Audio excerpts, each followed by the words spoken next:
Well, good morning. This morning we read Daniel chapters 1 and 2. And in Daniel chapter 1, it records the fall of Jerusalem and Daniel and his friends being taken captive into Babylon. But there in Babylon, they stayed true to the Lord. Some people might have said, well, God didn't protect us, God didn't save us, we've been through this hard time, therefore we'll serve the foreign gods.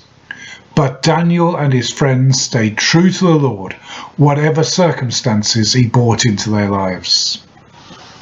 And they demonstrated their loyalty to the Lord in the food that they ate. So they were offered the choicest food from the king's own table, and yet they chose to eat nothing but vegetables and drink only water, that they might not defile themselves by eating food that wasn't kosher.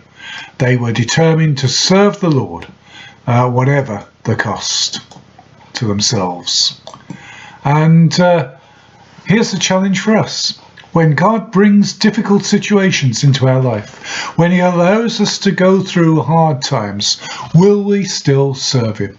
I've met people who said, I was a Christian and these things went wrong in my life, therefore I stopped being a Christian. Some became something else, some just became atheists and dropped out. But Daniel is an example. Whatever the situation, God is still God and is still worthy of our trust and obedience. And then we come into the second part of the story. Daniel and his friends are prospering in Babylon. They are accounted among the wise men, and the king has a dream. Now, the king was quite wise. He realized that if he told people a dream, they could interpret it how they wanted to. So he said, if you're really being revealed wisdom, if the gods, your gods who you serve, is really revealing you wisdom, let the gods tell you my dream and then interpret it.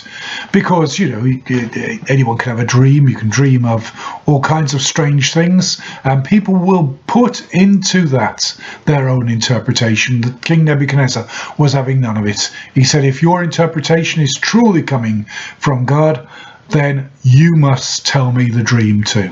And of course, none of the enchanters, none of the so-called wise men could do such a thing.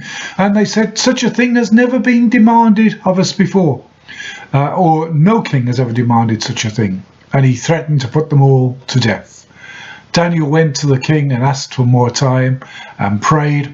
And in his prayer, the Lord revealed not only the dream, but the interpretation of the dream. Then at the end of this passage, at the end of from verse 20 on to verse 23, where we're pausing for today, we get a clue to what the answer to the dream was. God raises up kings and pulls down others. God raises up empires and pulls down others.